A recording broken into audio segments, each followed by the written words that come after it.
मेरे बहुत ही प्रिय साथियों, हृदय की गहराई से अभिनंदन, बहुत बहुत हार्दिक स्वागत।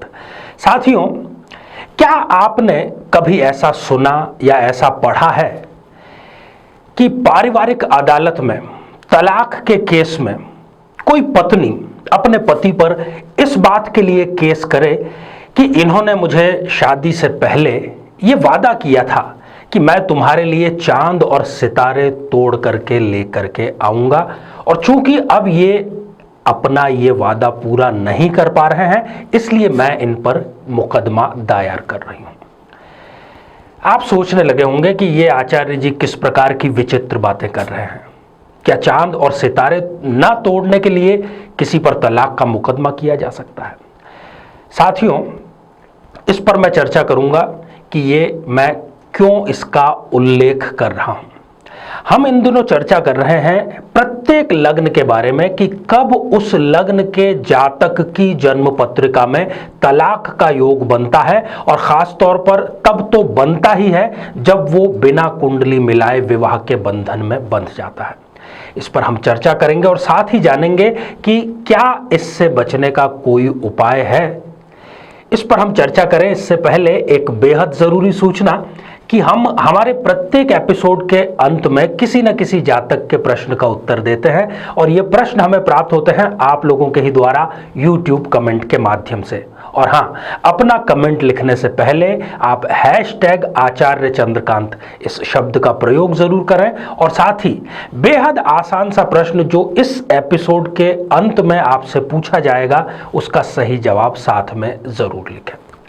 साथियों, आज हम बात कर रहे हैं मिथुन लग्न के बारे में। बहुत ही सृजनशील और बहुत ही संवेदनशील लग्न है ये।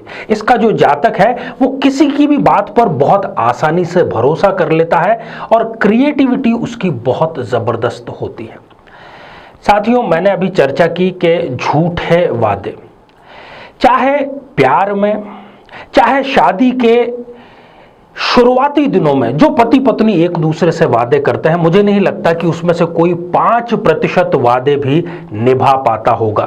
परंतु समस्या क्या है, पीड़ा का विषय क्या है कि जो मिथुन लग्न का जातक है वो उन वादों को बहुत सीरियसली ले लेता है, और यह समझता है कि जो उसके जीवन साथी ने कहा था वो उसको करना चाहिए, वो क्यों नहीं ऐसा कर रहा है, और यही चीज उसको अंदर से परेशान करती रहती है। और उसके व्यवहार में उसको जब वो चीज नहीं मिलती, तब वो फिर तलाक की तरफ बढ़ना शुरू कर देता है। मैंने उदाहरण दिया था चांद और सितारे तोड़ने का, वो जरूर उदाहरण था। जब भी कोई व्यक्ति ऐसी बात करता है, तब यह जाहिर सी बात है कि चांद या सितारे ना तो तोड़े जा सकते हैं, हकीकत यही है, और ना किसी को उपहार के रूप में दिए जा सकते हैं। परंतु यहां पर यह केवल उदाहरण है। चांद या सितारे तोड़ने का जो वादा है, उसका सीधा सा अर्थ केवल कितना है कि तुम्हारी जो भी मनोकामना होगी, तुम्हारी जो भी इच्छा होगी, तुम्हारी जो भी ख्वाहिश होगी, उसको मैं जरूर पूरा करूंगा या पूरा करूंगी। तो आइए साथियों, सबसे पहले हम जन्म पत्रिका के माध्यम से यह जानने का प्रयास करें कि कब मिथुन लग्न की जन्म पत्रिका में तलाक का योग निर्मित होता है, और इस योग को किस उपाय के माध्यम से टाला जाए। साथियों, आप देख रहे हैं कि ये जो जन्म पत्रिका 3 नंबर से प्रारंभ हो रही है, 3 नंबर का अर्थ है मिथुन लग्न। यहां पर यदि 3 नंबर लिखा है तो हम उसको मिथुन लग्न की जन्म पत्रिका कहेंगे। अब इस जन्म पत्रिका में चंद्रमा यदि लग्न में, तृतीय भाव में, पंचम भाव में, सप्तम भाव में, नवम भाव में या एकादश भाव में, इन 6 में से किसी भी स्थान पर यदि चंद्रमा है, तो ऐसे जातक को चंद्रमा की दशा या अंतरदशा में जरूर जीवन साथी के साथ में मतभेद, और यदि उन मतभेदों को ठीक समय पर न संभाला जाए तो वो तलाक में परिणत हो सकती है। साथियों, एक एक स्थिति का यहां पर हम विश्लेषण करने का प्रयास करेंगे। चंद्रमा इस कुंडली में द्वितीयेश है, और द्वितीयेश होने के कारण वो प्रबल मार्केश भी हो गया है। यहां पर ये लग्नेश का शत्रु भी है, और लग्न में बैठ करके जो चंद्रमा है, लग्न में एक सुंदर योग का निर्माण कर रहा है। उस योग का नाम है यामिनी नाथ योग। बहुत ही सुंदर ये योग माना गया है। इस योग के कारण व्यक्ति जो है वो समाज में, अपनी संस्थान में, देश में प्रतिष्ठा जरूर प्राप्त करता है। हाँ, माता से उसके मतभेद होते हैं, परंतु लग्न में बैठ करके चंद्रमा जीवन साथी से मतभेद और तलाक तक के योग की निर्मिति करता है।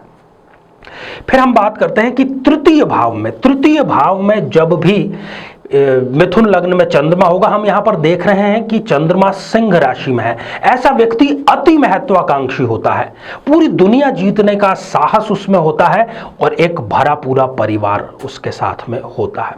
परंतु यहां पर यह स्थिति भी मिथुन लग्न के लिए तलाक का कारण बन सकती है। पंचम भाव में यदि जब भी चंद्रमा मिथुन लग्न में होता है, यहां पर हम देख रहे हैं कि चंद्रमा तुला राशि में है। ऐसा व्यक्ति खुले हाथ से खर्च करता है।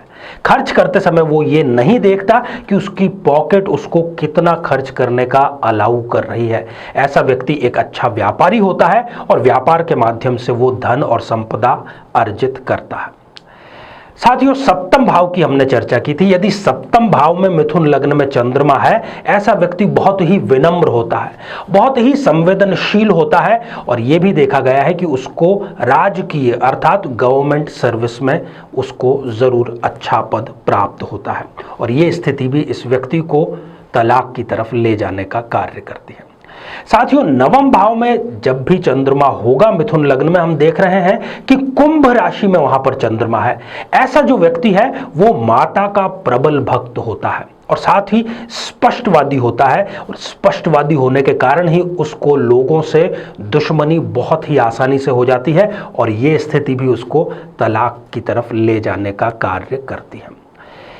अंतिम स्थिति, जब भी 11वां भाव जो कि लाभ स्थान है, यदि वहां पर चंद्रमा होगा मेष राशि में, ऐसा व्यक्ति उग्र स्वभाव का धनी होगा। उसको जरूरत से ज्यादा गुस्सा आएगा और चंद्रमा की दशा उसको मानसिक तनाव जरूर देती है और इन्हें भी सरकारी नौकरी अवश्य ही प्राप्त होती है। साथियों, ये स्थिति भी इस व्यक्ति को तलाक की तरफ ले जाने का कार्य करती है। अब मुद्दे की बात यह है कि कुंडली मिलान के समय इस तथ्य को ध्यान में रखा जाए और साथ ही यदि दाम्पत्य जीवन में खटास इस वजह से चल रही है तो इसका उपाय क्या है? बेहद ही आसान उपाय, सिर्फ आपके अंदर इच्छा शक्ति होनी चाहिए कि मुझे इस तलाक की प्रक्रिया से बाहर आना है और जीवन साथी के साथ में संबंध बहुत ही मधुर बनाने हैं। आपको ये पता करना है कि हिंदी कैलेंडर के हिसाब से आपका जन्म किस माह में हुआ है। चैत्र, वैशाख, ज्येष्ठ, आषाढ़, श्रावण, भाद्रपद किस माह में हुआ है। हर माह में 2 पक्ष होते हैं, कृष्ण पक्ष और शुक्ल पक्ष। आपका जन्म जिस माह में हुआ है उस माह के शुक्ल पक्ष की एकादशी से आपको व्रत प्रारंभ करना है और एकादशी का व्रत 1 साल तक लगातार करना है। 6 माह के भीतर ही जीवन साथी से आपके संबंध मधुर हो जाएंगे, आपकी आशा से भी अधिक मधुर। और तलाक जो है वो अगर फाइल भी हो गया है तो वो भी उसको वापस लेने की संभावना बन जाती है।